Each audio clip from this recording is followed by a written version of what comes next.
بوجي. مرحبا بكم يا جماعة الخير في عبد الدواسة، واليوم رانا نحكوا لكم على واحد الموضوع مهم جدا جدا, un sujet fondamental, l'industrie en Algérie, le déclin de l'industrie en Algérie et ses conséquences désastreuses sur le développement du pays, pour ne pas dire comment le déclin de l'industrie en Algérie a provoqué le sous-développement du pays. نحكوا على الصناعة في الجزائر, انحطاط الصناعة في الجزائر, وكيفاش هذا الانحطاط الصناعي جاب لنا مشاكل ولا ولد سوء تسيير ولا يعني تخلف اقتصادي واجتماعي كبير في بلادنا.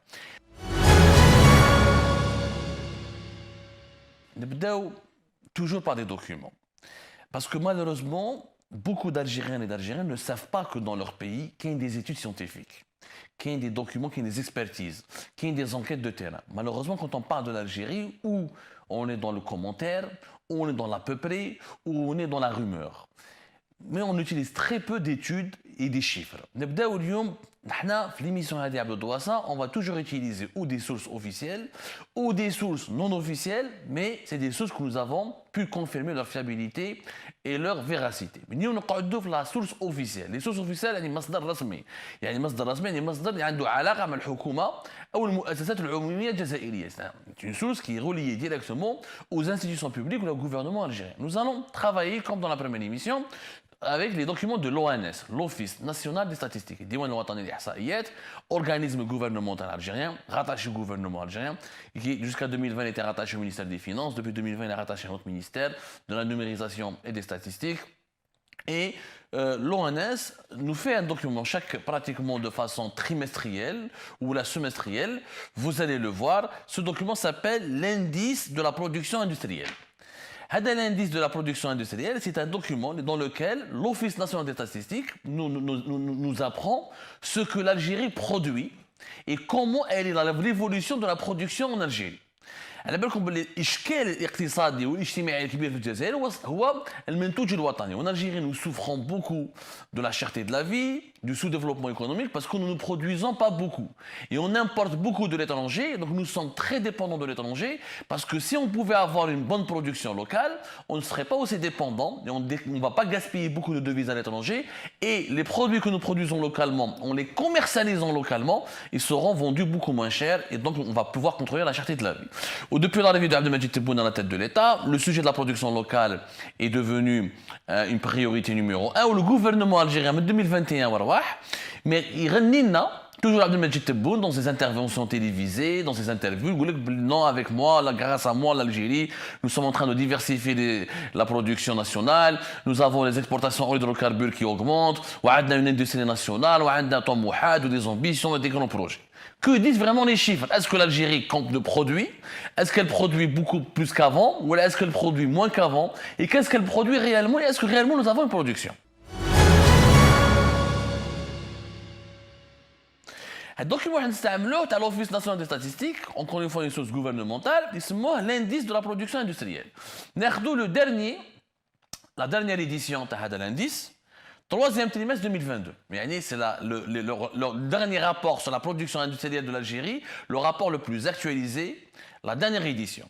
Le rapport sur le troisième trimestre 2022, où je dis que l'ONS, il dit qu'effectivement, en Algérie, la production du secteur public, mais c'est secteur privé. Et encore une fois, ils prennent en considération le secteur public. Parce que généralement, le secteur public se porte mieux que le secteur privé, en ce moment notamment depuis 2019, parce que le secteur public il est financé par les crédits de l'État. Beaucoup de crédits de l'État, et très peu pour le secteur privé. Or, le secteur privé, c'est le secteur qui emploie le plus d'employés. Le privé emploie plus de 63% des travailleurs en Algérie, ou le public, le reste, il y a 4 millions et quelques de travailleurs algériens qui travaillent dans le public, ou il y a plus de 7 millions d'Algériens qui travaillent dans le secteur privé, pardonnez-moi. Donc, ce qui nous fait 12 millions et quelques de travailleurs. Quand je vois ce document, il dit que la production industrielle du secteur public enregistre une augmentation de 5,7%. Par rapport, donc, il y a une augmentation de la production nationale. Il dit que des hausses plus ou moins importantes caractérisent ce troisième trimestre de l'année 2022. Mais le dernier trimestre de l'année 2022, mais on se base sur les derniers chiffres. Trimestre le troisième trimestre de l'année 2022. Comme vous savez, l'année est composée de 4 trimestres. Donc, c'est quand même les chiffres les plus récents. Il dit que le secteur de l'énergie, sa production a augmenté de 7,4%, ce qui est important. La production des industries chimiques a une hausse de 11,8%. ويقول لك باللي des hausses appréciables définissent les secteurs des matériaux de construction, l'agroalimentaire et l'industrie des cuirs. Le secteur de matériaux de construction 1,3%, l'agroalimentaire 9,3% ou l'industrie des cuirs une augmentation de 93%. هذو ارقام رسميه. شوفوا كيفاش يعني التلاعبات. Regardez comment les manipulations se font. Pourquoi ce sont des manipulations? Parce que la production, la production nationale augmente. L'énergie, c'est le pétrole, on appelle ça les industries extractives. C'est normal que la production augmente, puisque la demande mondiale a augmenté. Et en 2020, qu'on a la période de la Covid-19, et les prix du baril du pétrole ont chuté en 2020 parce que la demande mondiale a chuté. Rappelez-vous, le prix du pétrole est à moins de $30. Donc c'est normal qu'en 2022 et en 2021, nous avons produit plus parce qu'en 2022, il y a eu plus de demandes mondiales par rapport à 2021 et en 2000, fin de la pandémie de la Covid-19 et la guerre en Ukraine qui a commencé fin février 2022 a provoqué une croissance économique importante puisque les pays qui étaient européens, notamment occidentaux, qui étaient dépendants de la Russie, voulaient acheter du pétrole et du gaz à d'autres pays comme l'Algérie par exemple pour ne pas dépendre du gaz et du pétrole russe. Donc c'est normal que la production du pétrole et du gaz augmente de 7,4%. C'est même anormal qu'elle n'augmente pas. Ce qui est d'ailleurs anormal, on a dans une autre émission, c'est pas normal qu'elle augmente uniquement de 7,4%. Le prix du baril du pétrole là à $130 à un moment donné, normalement la production, elle suit, il faut produire le plus de pétrole et de gaz pour gagner le plus d'argent. 7,4%, c'est très très peu par rapport à des augmentations de prix qui étaient, on dit à une émission, plus de 100% entre 2022 et 2020 par exemple. Nous, par exemple, donc, il chauffe les chiffres, alhamdoulilah, le matériau de construction ça marche, l'énergie ça marche, les industries chimiques, bien sûr ça dépend du pétrole et du gaz. C'est pour ça que la production a augmenté de 11%, parce que c'est avec du pétrole et du gaz qu'on produit les dérivés des produits chimiques, les produits chimiques, même le ciment, des fois il est attaché même aux matériaux de construction, mais des fois, il y a la production, l'industrie chimique. L'industrie chimique, tout ce qui est, à partir du pétrole et du gaz, on produit des matériaux chimiques ou des produits chimiques qui sont essentiels pour l'industrie. Mais est-ce que pour autant, on a une bonne production nationale? Pas du tout. Parce que, au-delà, qui nous sortent secteur, qui nous sortent من المجالات اللي عندهم علاقه مباشره بالبترول والغاز, quand on sort des secteurs qui ont une relation directe avec le pétrole et le gaz, et c'est pas vraiment de l'industrie. Parce que l'industrie, c'est de la transformation avec une valeur ajoutée. Les pays industrialisés sont différenciés des autres pays qui ne sont pas industrialisés par la valeur ajoutée de leur industrie. C'est-à-dire qu'ils prennent de la matière première, ils la transforment en un produit industriel qui a une forte valeur ajoutée, ou quand ils vont exporter ce produit industriel à forte valeur ajoutée, ils vont gagner beaucoup d'argent et deviennent des pays puissants. Les industries chimiques où le pétrole et le gaz, on exporte essentiellement en brut. On sort dans un baril le gaz dans un gazoduc les produits raffinés, on n'exporte pas autant. Les produits chimiques, c'est une petite transformation du gaz et du pétrole. Les matériaux de construction, c'est une petite transformation. La véritable industrie, la véritable industrie, c'est ce qu'on appelle dans le langage des statistiques économiques le secteur ISME, ou la ISISM. C'est les industries sidérurgiques, métallurgiques, électroniques, mécaniques et électriques. C'est vraiment le cœur de l'industrie. Les industries électroniques, mécaniques, les machines, fabriquer des voitures, les téléphones portables pour l'électronique, les télévisions. C'est ça la véritable industrie. Parce que ce sont ces produits-là qui sont les plus chers et qui sont les plus exportés et qui permettent à un pays de mesurer réellement son degré d'industrialisation. C'est-à-dire que si tu as une industrie mécanique, électronique, électrique développée, là, on peut dire que tu es un pays développé réellement ou là sur la voie du développement, ou là en voie de développement. Parce qu'il y a des industries, on les fait en bezef la valeur ajoutée. Quand tu prends la matière première, tu as la télévision, mais si tu mets la matière première, tu as une barre de fer. Quand tu fabriques un ordinateur, ce n'est pas la même chose quand tu fabriques un clou. L'ordinateur va rapporter plus que le clou. Il apporte une valeur économique, une valeur technologique, une valeur aussi symbolique, parce que les pays qui ont de grandes industries, c'est des pays les plus influents à travers le monde. حنا نشوفوا الطابلو هذا الكبير كي نشوفوا الطابلو الاول الكبير هذا اللي كتشوفوه كي نتعمقوا ونشوفوا اسكو كومون se porte la production en Algérie dans les industries électroniques, mécaniques, électriques. Est-ce qu'on a des bonnes performances? هنا الخلعة الكبيرة. هنايا الطابلو هذا par exemple numéro 2 qui تشوف la case 06. On a tout le détail dans les secteurs qui sont rattachés aux industries électroniques, électriques, mécaniques et métallurgiques. Où par exemple la transformation du fonte et de l'acier en Algérie, elle a chuté de 26%. La production a chuté de plus de 26% au cours des trois trimestres de l'année 2022. Et lors du troisième trimestre de l'année 2022, la transformation de l'acier a chuté de 26%. Qui chauffe par exemple la fabrication de tout ce qui est électrique et métallurgique, ça a chuté de 11%. Quand on voit la fabrication des biens de consommation mécanique, ça a chuté de 73,3%. Quand on va voir en Algérie comment la production des biens électriques, ça a chuté de 19,7%. Quand on voit la fabrication des équipements mécaniques, ça a chuté de 22,5%. Quand on voit la construction des véhicules industriels, ça a chuté de plus de 25%. Et la fabrication des biens électriques, elle a chuté de 0,5%. Il y a en chute libre l'industrie en Algérie, la véritable industrie. Il y a la fabrication d'engins, de matériel, la transformation de la matière première en un produit industriel, elle est en chute libre. On ne produit rien, c'est des chutes de 26, de 73, de 20, de 25%. يعني كاينة أزمة كبيرة في الصناعة الجزائرية.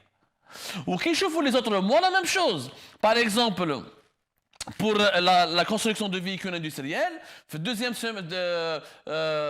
trimestre, elle a chuté de 68% par rapport les 2022-2021, par rapport au troisième trimestre de 2022-2021.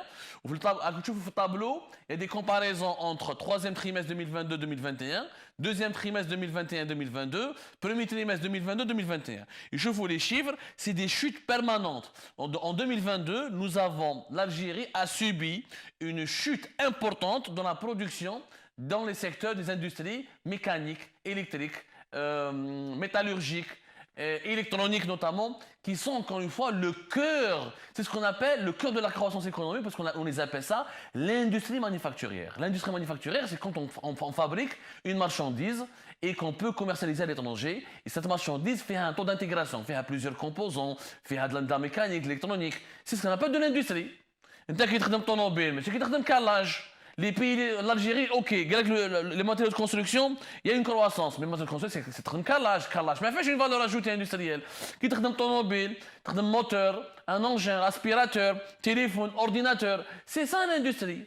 Et mais dans les secteurs industriels, la fabrication des biens de consommation mécanique, c'est une chute de 89% entre le deuxième trimestre de 2021 et le deuxième trimestre de 2022. Les véhicules industriels, une chute permanente, 18% entre le premier trimestre 2021 et 2022, 7% entre le deuxième trimestre 2021 et 2022, une chute de plus de 66% entre le troisième trimestre 2021 et 2022, et sur l'ensemble des 9 mois, on compare toute la période des 9 mois 2022 et 2021, c'est une chute de plus de 25%. Tout ce qui est équipement de précision mécanique, c'est une chute de 61% entre le deuxième trimestre 2021 et le deuxième trimestre 2022 et une chute de 40% entre les 9 mois de l'année 2022 et l'année 2021. Le mobilier métallique, l'industrie, c'est important, le mobilier métallique, c'est les meubles en métallique, c'est les tables, etc. C'est une chute de 29% entre les 9 mois de l'année 2022 et les 9 mois de l'année 2021. كارثة بمعنى الكلمة، يعني هذو الأرقام ديالكم تشوفوا فيهم والمخرج الشباب ديالنا راه يوريه لكم راهم يبرهنوا باللي الصناعه في الجزائر لا حياه لمن تنادي ونا با داندستري. تبون واش راهو يقول في لي انترفيو تاعو راهو يبيعنا في الخرشف. انت كي تقول بلي انا عندي صناعه وعندي جو شي اون تران دو ديفيرسيفي ليكونومي باش diversifier l'économie. بالكالاج بالرخام والزلاج pas du tout. L'industrie chimique c'est du pétrole et du gaz. Donc la production en Algérie, il y a les évolutions de la production en Algérie, c'est que du gaz et du pétrole, un peu d'agroalimentaire, شوية harfaga, شوية ماكلة, mais la véritable industrie qui sont l'électronique, le mécanique, l'électrique, la transformation sidérurgique et métallique, c'est des chutes de 60, 70, 25, 50%. Le pays continue de se désindustrialiser. Le déclin de l'industrie في بلادنا il est pire que celui à l'époque de بوتفليقه. يعني في الجزائر الجديده الصناعه في الجزائر راهي في ازمه اكبر من بارابور مقارنه بالازمه اللي كانت عايشتها الصناعه الجزائريه في وقت بوتفليقه. نكملوا برك بواحد الشيما باش تعرفوا علاش بلادنا ما راناش متطورين. باسكو لو كور دو ديفلوبمون دان بيي سي لاندستري. شوفوا في تاريخ الإنسانية tous les pays qui sont développés, la Corée du Sud, le Japon, la Turquie, le Brésil, l'Occident, الدول الغربية, la France, l'Allemagne, l'Angleterre, c'est des révolutions industrielles. Ce sont quand un pays a un secteur industriel fort, il a une bonne production nationale, il peut satisfaire ses besoins, il peut exporter, il devient une puissance économique. Tous les pays du monde se sont développés pour l'industrie. La Chine avec l'industrie. C'est rare où des pays se sont développés pour les services. Les services, c'est le tourisme, le commerce, le secteur financier. C'est très rare. Tu n'as pas une industrie, tu ne pèses pas dans le monde. Je vois le dernier schéma. C'est une infographie. Je vois la répartition des employés ou des travailleurs algériens par secteur. Comme on a 12 millions et quelques de travailleurs. Donc, quels sont les secteurs dans lesquels travaillent le plus les travailleurs algériens? Chauffe-vous. 16% comme l'administration publique. La bureaucratie, l'administration, l'acte de naissance, ou l'acte de décès, ou l'acte de mariage, aucune production nationale, mais aucune production de richesse, l'administration publique. Santé, action sociale, 15%. L'agriculture, 10%. Le fléha, 10% des travailleurs algériens sont dans le secteur agricole. Alors que زمان راح ندير لكم une émission prochainement كيفاش كان الاقتصاد الجزائري في السبعينات وفي الثمانينات وكيفاش ولا في الألفين حتى اليوم. Dans les années 70 et 80, on avait une meilleure agriculture, une meilleure industrie qu'aujourd'hui. اليوم 10% برك من les travailleurs algériens sont dans le secteur agricole. Ça prouve que l'agriculture ne pèse pas beaucoup dans l'économie nationale. Les industries manufacturières, c'est 11% برك. 11% من العمال الجزائريين يخدموا في القطاع الصناعي الحقيقي يعني l'industrie manufacturière, la fabrication de marchandises et de produits industriels, 11%. Le commerce, 16%. La construction, le BTP, 17%. Le transport et la communication, 6%. Tout le reste, c'est l'administration publique et le commerce. C'est pour ça que l'économie algérienne elle est dominée par le secteur des services. À hauteur de 60%. De la création de richesse en Algérie, elle vient du secteur des services. Le secteur des services, ce n'est pas de l'industrie, mais fait une valeur ajoutée. Et un pays ne se nourrit pas des services, il se nourrit de l'agriculture, et il ne se développe pas des services, il se développe avec de l'industrie. Et c'est pour ça que notre pays, malheureusement, est encore sous-développé. Et c'est pour ça que la vie, elle est chère en Algérie, parce qu'on ne produit pas ce qu'on consomme. On est dépendant de l'étranger. Et c'est pour ça qu'on n'est encore pas un pays souverain économiquement, parce que ما عندناش سيادة وطنية في الصناعة. إذا ما عندك سيادة وطنية في الصناعة، ما عندك سيادة وطنية في الاقتصاد، وإذا ما عندك سيادة وطنية في الاقتصاد، يبقى تكون عندك توجور أزمات سياسية وأزمات اجتماعية. ربي يجيب الخير.